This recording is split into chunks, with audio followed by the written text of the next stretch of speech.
जो सत्य के रास्ते पर चलता है वह रास्ता एक ना एक दिन भगवान के द्वार तक हमें और आपको पहुंचा ही देता है। सत्य का रास्ता ही ईश्वर तक जाता है, दूसरा कोई रास्ता नहीं है। आप झूठ लाख बोल दो, लेकिन झूठ बोलने से ना आपको ही शांति मिलेगी, ना तो आपको ये लोक बनेगा ना परलोक बनेगा। सत्य बोल के हार जाना अच्छा है, पर झूठ बोल के जीत जाना अच्छा नहीं है। झूठ बोल के जीत जाने से अच्छा है सच बोल के हार जाइए। कम से कम आप सत्य के साथ तो रहेंगे। जीवन में झूठ का साथ नहीं देना चाहिए। हमें किसका साथ देना है मेरी माँ? सत्य का। अच्छा, आप में से कितने लोग हैं जो सत्य बोलते हैं? कभी झूठ ना बोला करो। कभी साल में एक बार, 2 साल में एक बार, 10 साल में एक बार झूठ बोल दिया तो माफ है। माफ तो नहीं है पर कम मात्रा है, ठीक है। 1 लीटर दूध में यदि आपने 2 बूंद पानी मिला दिया तो कोई फर्क नहीं पड़ता। 1 लीटर दूध में 2 बूंद पानी मिला दिया कोई फर्क पड़ेगा, पर 1 लीटर दूध में 1 लीटर ही पानी मिला दिया तो फर्क पड़ेगा। जीवन में 2-4 बार झूठ बोल दिया तो कोई फर्क नहीं पड़ता। छोटा सा पाप है, नष्ट हो जाएगा तुम्हारे पुण्य से, पर पाप ही पाप है तो दंड ज्यादा होगा। इसलिए झूठ की मात्रा कम कर दीजिए। असत्य की, एक सज्जन बोले महाराज जी हम सच बोलेंगे तो हमारा बिजनेस ही नहीं चलेगा, हमारा व्यापार ही नहीं चलेगा, हमारी दुकान ही नहीं चलेगी। हमने कहा भाई जब झूठ बोलने से तेरी दुकान इतनी चलती है तो सोच तू सत्य का सहारा लेगा तो और कितनी दुकान चलेगी तेरी। यदि झूठ तुझे इतना आगे ले गया तो सोच सच तुझे कितना आगे ले जाएगा। पर विडंबना तो यह है, लोगों को झूठ पर तो भरोसा है पर सत्य पे भरोसा नहीं। और मैं आपसे एक निवेदन करूंगा कि जीवन में सत्य ही आपको आगे ले जाएगा। यदि झूठ की इमारत आपने बना रखी है तो झूठ की इमारत बहुत जल्दी धराशायी हो जाती है, क्योंकि वह मजबूत नहीं होती। सत्य की नींव बड़ी मजबूत होती है मेरी माँ। सत्य के रास्ते पर चलोगे तो सदियां गुजर जाएंगी, समाज तुम्हें पूजना बंद नहीं करेगा। यदि झूठ के रास्ते पर चलोगे, रावण झूठ के रास्ते पर चलता था, राम जी सत्य के रास्ते पर चलते थे। सत्य के रास्ते पर चलते थे तो लोग मंदिर बना के पूजते हैं, और झूठ के रास्ते पर रावण चलता था तो गली गली पुतले जलाए जाते हैं। यह है झूठ का परिणाम। तुम बोलोगे झूठ, परिणाम क्या होगा? वर्तमान को ना देखो, इस वर्तमान में किए गए कर्म का परिणाम क्या होगा उस पर तो दृष्टि डालो। जो आज है, जो तुम आज अच्छा या बुरा कर रहे हो, इसका भविष्य क्या है, कल क्या होना है इसका, उस पर दृष्टि डालना जरूरी है। भविष्य को देखना भी जरूरी है। हाँ, कहां देखना चाहिए भविष्य को? रावण ने यदि ये सोचा होता कि मेरे जैसा पंडित, मेरे जैसा ज्ञानी, यदि मेरे जैसा ज्ञानी सीता को चुराएगा तो समाज में संदेश क्या जाएगा, मैसेज क्या जाएगा। रावण ने यदि इस बात पे थोड़ा सा विचार किया होता तो शायद रावण ये गलती ना करता, शायद रावण के पुतले ना जलाए जाते। आप कोई भी काम करने के पहले एक बार आने वाले भविष्य को जरूर झांक कर देखिएगा। कहीं लोग आपको आने वाले भविष्य में गालियां तो नहीं देंगे।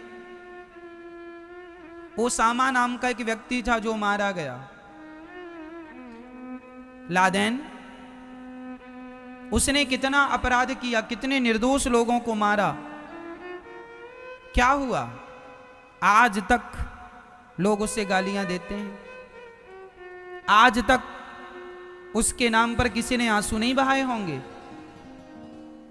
देखो, मरना तो सबको है मेरी माँ, आपको भी मरना है, मुझे भी मरना है। अब निर्णय ये करना है कि झूठ बोल के मरना है कि सत्य बोल के मरना है, रावण बन के मरना है कि राम बन के जाना है, ये आपका निर्णय है।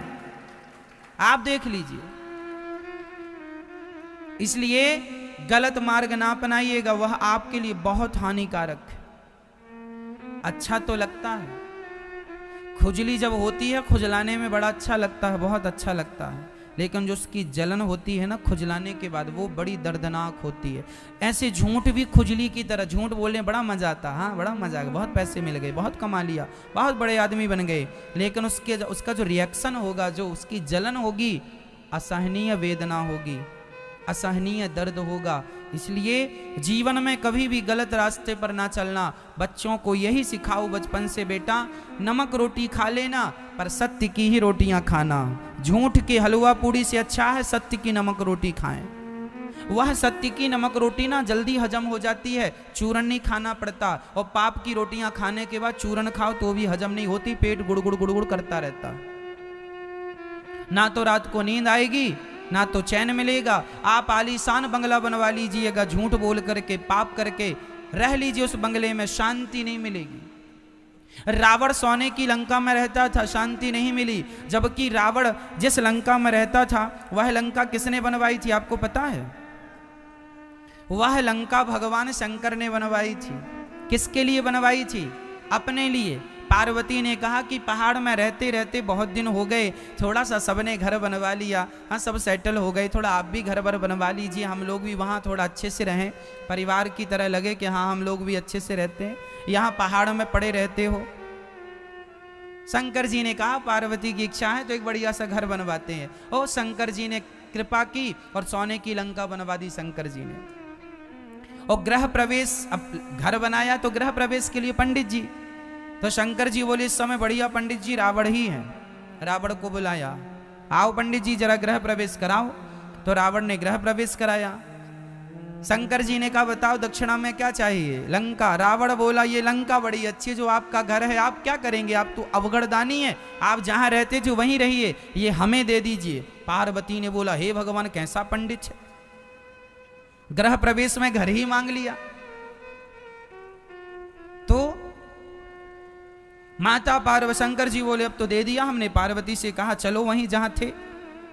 पार्वती जी ने श्राप दे दिया, मूर्ख इतना लालची है तू, जा दूसरों के घर में कब्जा करता है, रहेगा जरूर इस लंका में पर तुझे शांति नहीं मिलेगी। जिस दिन से रावण लंका में शिफ्ट हुआ अपना सामान लेकर, उस दिन से रावण उस लंका में सुखी नहीं रहा।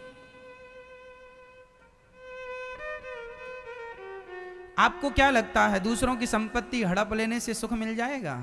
आजकल तो छोटा भाई बड़े भाई की हड़प लेता है, बड़ा भाई छोटे भाई की संपत्ति हड़प लेता है। आज तो भाई भी हड़प लेता है। अच्छा आप लोगों को क्या लगता है दूसरों की हड़प लेंगे तो मजा आ जाएगा, बड़े आदमी हो जाएंगे, इज्जत बढ़ जाएगी? क्यों ये नहीं सोचते कि तुमको ईश्वर हर पल देख रहे हैं? परमात्मा की दृष्टि से कोई नहीं बचा, लाख आंख से देख रहा है तुझे देखने वाला। सच की खेती कर ले चतुर नर, समय गुजरता जाता, मेरे मालिक की दुकान में सब लोगों का खाता, सबका हिसाब किताब खाता वही वहां है। तुमने कितना अच्छा और कितना बुरा किया है, इसलिए बुरा ना करना किसी के साथ, भाई के साथ भी ना करना, जमाने के साथ भी, दुश्मन के साथ भी बुरा ना करना, ईमानदारी से। हमारे यहाँ तो दुश्मनी भी ईमानदारी से निभाई जाती है, छाती पे वार तो करना, पीठ पे प्रहार ना करना। हमारे यहाँ दुश्मनी भी ईमानदारी से निभाई जाती है, नहीं हाँ या ना? बोलो हाँ या ना? हमारे यहाँ दुश्मनी भी ईमानदारी से निभाई जाती है, दुश्मनी में भी सत्यता होती है। हमारे यहाँ लोग कहते हैं दुश्मन के पीठ पर वार नहीं करना है, छाती पे सामने से बता के कि मैं आ रहा हूं। पाप तो यहां भी है यदि पीठ पर वार कर दिया। इसलिए मनुष्य का धर्म है परोपकार करना, सत्य बोलना। इस रास्ते से कभी हिलिएगा मत। सत्य के लिए ये भारत कौन सी धरती है जरा सुनिएगा। सत्य के लिए हम लोग बिक जाने वाले लोग हैं। राजा हरिश्चंद्र बाजार में बिक जाते हैं, राजा हरिश्चंद्र की पत्नी तारा बाजार में बिक जाती है, हरिश्चंद्र का बेटा बाजार में रोहित नाम का बिक जाता है, लेकिन अपने सत्य को नहीं छोड़ता। ये भारत की धरती है जहां अपने आप को बेच दिया जाता है, लेकिन उस हाल में भी सत्य को नहीं छोड़ा जाता। राजा हरिश्चंद्र ने अपनी पत्नी को बेच दिया, अपने आप को बेच दिया, किसके लिए? सत्य के लिए। मोरध्वज नाम के एक राजा थे। उन्होंने अपने बच्चे को आरे से चीर कर दान दिया था। सत्य कितनी बड़ी चीज है शायद आप नहीं जानते। गोस्वामी जी लिख रहे हैं, सत्य बराबर तप नहीं, झूठ बराबर पाप। सबसे बड़ा पाप क्या है? झूठ बोलना। और आज लोग झूठ ही बोल रहे हैं। एक राजा थे, उनका नाम था मोरध्वज। यह द्वापर युग के अंत की बात है।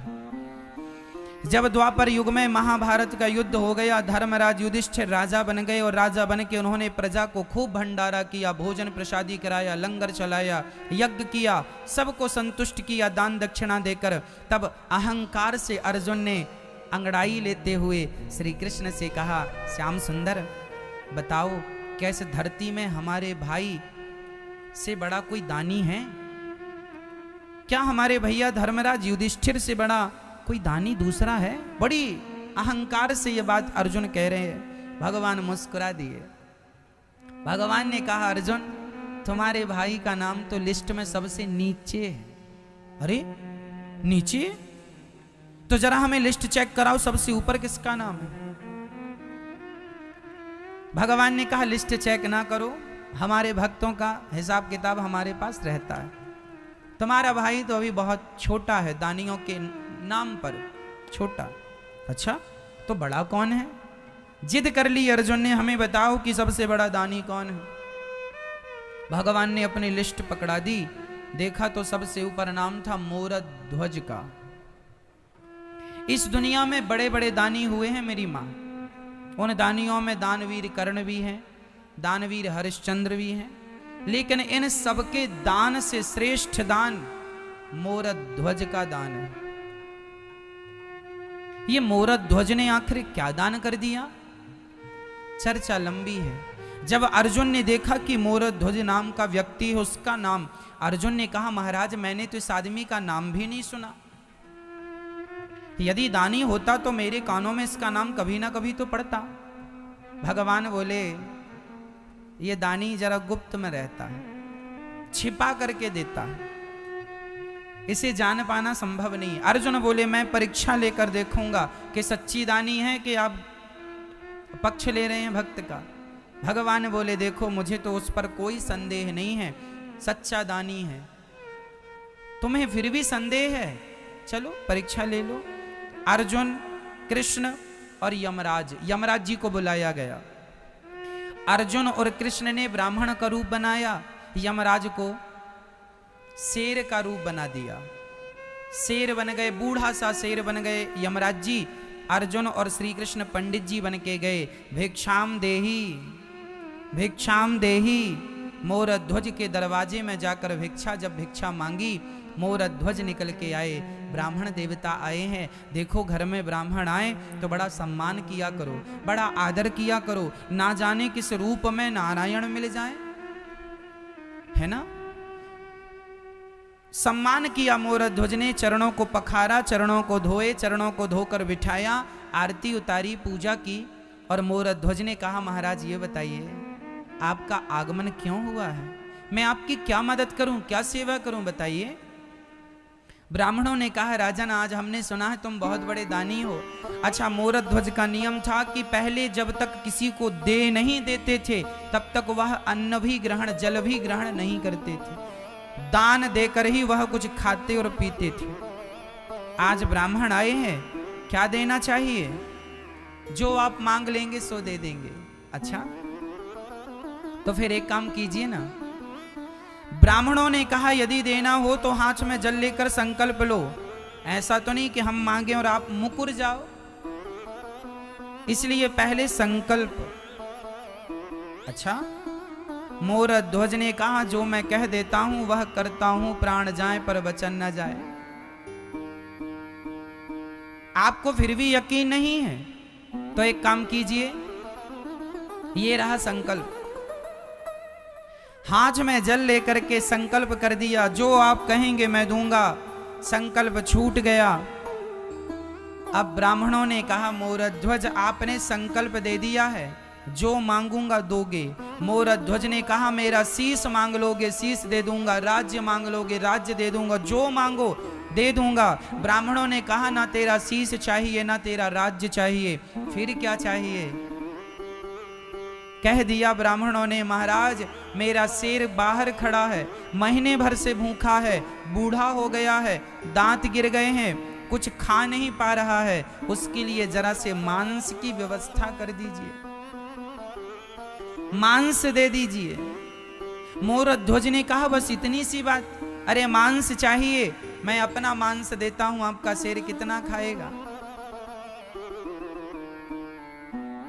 देखो मांस, राजा में आपका मांस नहीं ले सकता, आपका मांस जरा कड़ा हो चुका है, बूढ़ा शरीर है आपका। मैंने सुना है आपका एक छोटा सा बच्चा है। अच्छा, मोरध्वज का एक ही बेटा था, नाम था ताम्रध्वज।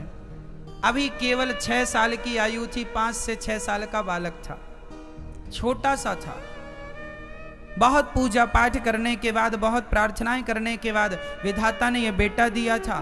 ब्राह्मण कह रहे हैं कि आप अपने बेटे का मांस हमारे शेर को डालो, शेर बूढ़ा हो गया है, दांत टूट गए हैं, तो वह कड़ा मांस नहीं खाता, बच्चों का मांस जरा कोमल होता है, तो बच्चे का मांस दीजिए।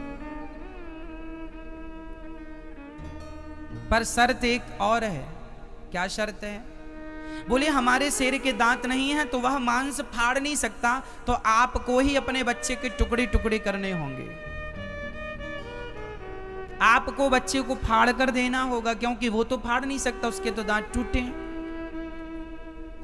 अब तो मोरध्वज के पांव के नीचे से जमीन खिसक गई, परंतु वचन दिया था।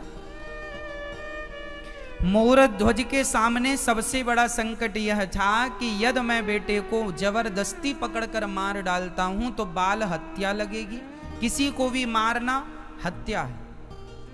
यदि मैं बच्चे को मार देता हूं तो हत्या लगेगी, और नहीं देता तो जो मैंने वचन दिया है वचन मिथ्या हो जाएगा। धर्म संकट में पड़ गए मोरध्वज। तभी उनका वह नन्हा सा बालक 5 वर्ष का दौड़ा दौड़ा आया, पिताजी मैंने सब सुन लिया, आप यही सोच रहे हैं ना कि मेरी मर्जी है या नहीं? पिताजी ये लो मैं खड़ा हो गया। अरे वह पुत्र कैसा जो अपने पिता के धर्म को ना बचाए। यदि मेरे द्वारा आपका धर्म बचता है, पुत्र के द्वारा पिता का धर्म बचता है, तो यही पुत्र का धर्म है कि वह पिता का धर्म बचाए, इसीलिए उसका जन्म होता है।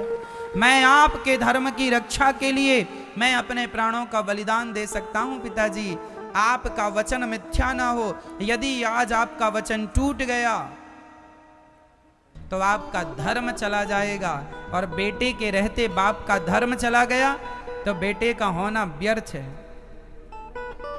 अरे पिता के धर्म की रक्षा पुत्र ना करेगा तो कौन करेगा? बेटा खड़ा हो गया, आरे की व्यवस्था की गई। जब रानी को पता चला मोरध्वज की पत्नी को कि बच्चे को आरे से चीरना है, आरा जो लकड़ी को चीरता है आरा, ताम्रध्वज खड़ा है, एक तरफ रानी एक तरफ राजा। रानी के तो हाथ कांप रहे हैं, कौन सी मां होगी जो अपने बच्चे के शरीर में आरा चलाएगी? मां थर-थर कांपने लगी, रोने लगी, बच्चे को हृदय से लगा लिया, चूमने लगी, गालों को माथे को चूम कर हृदय से लगा लिया। बेटा ये क्या हो रहा है? तब ब्राह्मणों ने कहा देखो देवी, समय कम है, शेर भूखा है, जल्दी से आरा चलाओ, यदि तुम अब आंसू बहाओगी तो हम यहां से चले जाएंगे, और हम चले गए तो इनका दिया हुआ वचन मिथ्या हो जाएगा। इनका सत्य आज तक टूटा नहीं, इनका वचन आज तक टूटा नहीं, और यदि आप आंसू बहाओगी तो कहीं आपके आंसुओं के कारण आज इनका वचन टूट ना जाए, मोरध्वज का वचन ना टूट जाए।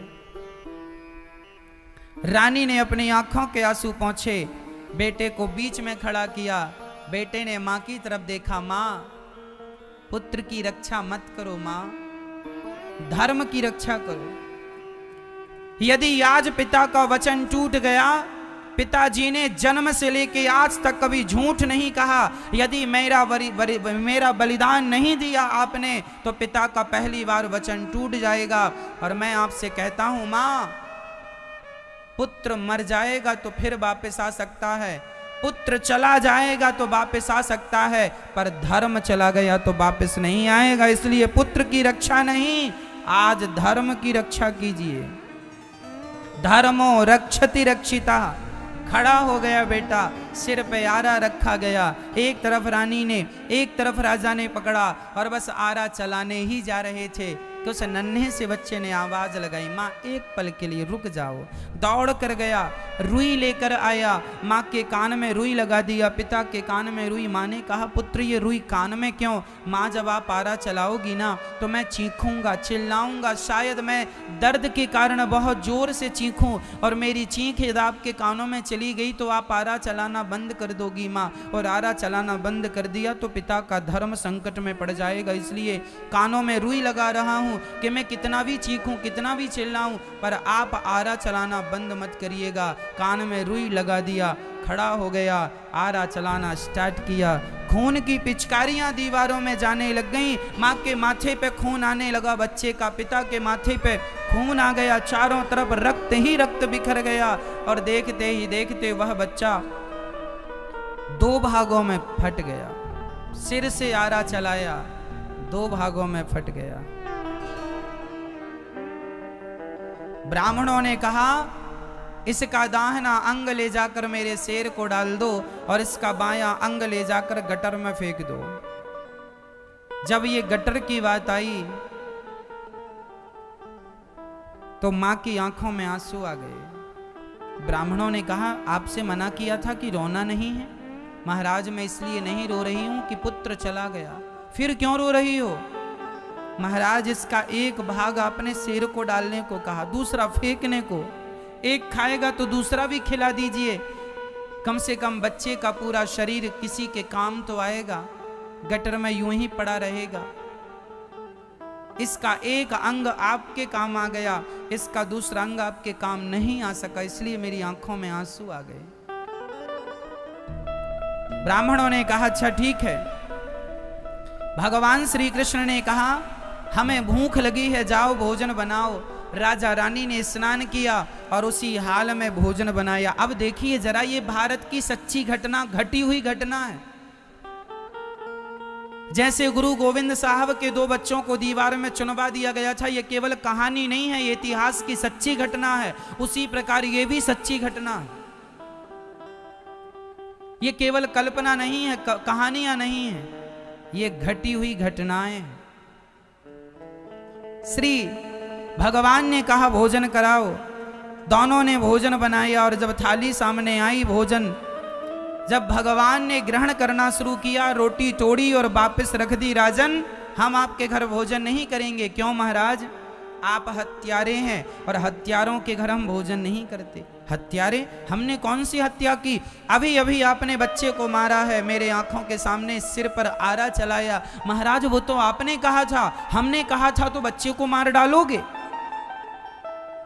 महाराज सत्य के लिए। अरे अच्छा, अपने सत्य के लिए बच्चे की जान ले ली? तुम हत्यारे हो, कुछ भी कहो, हम तुम्हारे घर भोजन नहीं करेंगे, जा रहे हैं। और ब्राह्मण जब जाने लगे, मोर ध्वज रोने लगे। पहली बार मेरे द्वार से कोई ब्राह्मण भूखा जा रहा है, पहली बार मेरे दरवाजे से कोई ब्राह्मण नाराज होकर जा रहा है। महाराज, आपके दरवाजे से जब कोई भूखा चला जाता है तो वह भूखा व्यक्ति आपका सारा पुण्य अपने साथ ले चला जाता है, लेकर चला जाता है। कोशिश कीजिएगा कि आपके दरवाजे से कोई भूखा ना जाए। यही हम गृहस्थ लोगों का परम धर्म है, अतिथि देवो भव। मोर ध्वज ने भगवान की तरफ देखा, हे विधाता, यदि मैंने आज तक किसी का अपनी वाणी से, अपने मन से, अपने कर्म से दिल ना दुखाया हो, तो हे विधाता, मुझ में ये कलंक लगा झूठा कि मैंने पुत्र की हत्या की है। हे विधाता मुझे इस कलंक से बचा लो, मैं सब सह सकता हूँ पर अपने माथे पे कलंक नहीं सह सकता। हे विधाता मेरा पुत्र मुझे लौटा दो, यदि नहीं लौटाया तो जमाना सच कहेगा, सच्ची यही कहेगा कैसा पिता था उसने अपने पुत्र को मार डाला। बेटा ताम्रध्वज, बेटा एक बार तू जिंदा होकर अपने पिता के धर्म को बचा ले। और ये कहकर मोरध्वज मूर्छित होकर गिर पड़े। तभी अंदर से दौड़ता हुआ वही बालक, वही ताम्रध्वज ज्यों का त्यों लौट कर आ गया। पिताजी मैं मर कर भी आपका धर्म बचाऊंगा, और आपके धर्म के लिए जिंदा होना पड़ा सो मैं जिंदा होकर भी आपके धर्म को बचाऊंगा। दौड़ कर आ गया और अपने पिता के हृदय से लग गया। पिता ने देखा तो ना वहाँ कोई शेर था ना कोई ब्राह्मण थे, वहाँ तो भगवान श्री कृष्ण खड़े थे और अर्जुन आंखों में आंसू लिए खड़े थे। अर्जुन मोरध्वज के चरणों में गिर पड़े, महाराज क्षमा कर दो, सच्ची कहा था भगवान ने कि आपके जैसा दानी कोई नहीं है। अरे धन का दान बड़ा नहीं है, शरीर का दान बड़ा नहीं है, अपना माथा भी अपना सिर भी काट के चढ़ा देना बड़ा नहीं है, लेकिन अपने पुत्र का दान, अरे पुत्र का दान करना भी बड़ी बात नहीं है। पर पुत्र का दान इस प्रकार आरे से चीर कर कोई पिता दे सकता है तो केवल मोरध्वज हैं। मोरध्वज की आंखों में आंसू आ गए। भगवान से कहा प्रभु आप हैं, क्या आपको मुझ पर विश्वास नहीं था कि मैं आपके कभी सत्य को टूटने नहीं देने वाला हूं? भगवान ने मुस्कुराते हुए कहा मोरध्वज यदि मैं जमाने से कहता कि तू सबसे बड़ा दानी है, तुझे कोई दानी नहीं स्वीकार करता, पर आज तूने सिद्ध करके बता दिया कि तेरे जैसा दानी ना भूतो ना भविष्यति, ना हुआ था ना कभी होगा। इसलिए मोरध्वज का नाम दानियों में सर्वश्रेष्ठ दानियों की लिस्ट में इनका नाम। अपने बच्चे को वारे से चीर कर दे दिया, लेकिन धर्म को नहीं जाने दिया, सत्य को नहीं जाने दिया। अब यहां मैं आपको एक सारांश सुनाता हूं। मोरध्वज ने किसकी रक्षा की? धर्म की। मोरध्वज ने किसकी रक्षा की? और धर्म की रक्षा जब उन्होंने की तो उनका मरा हुआ बेटा जिंदा हो गया कि नहीं? मरे हुए बेटे को जिंदा किसने किया? जब आप धर्म की रक्षा करते हैं तो वही धर्म जिसकी आपने रक्षा की वही धर्म आपकी भी रक्षा करता है। धर्मो रक्षति रक्षिता।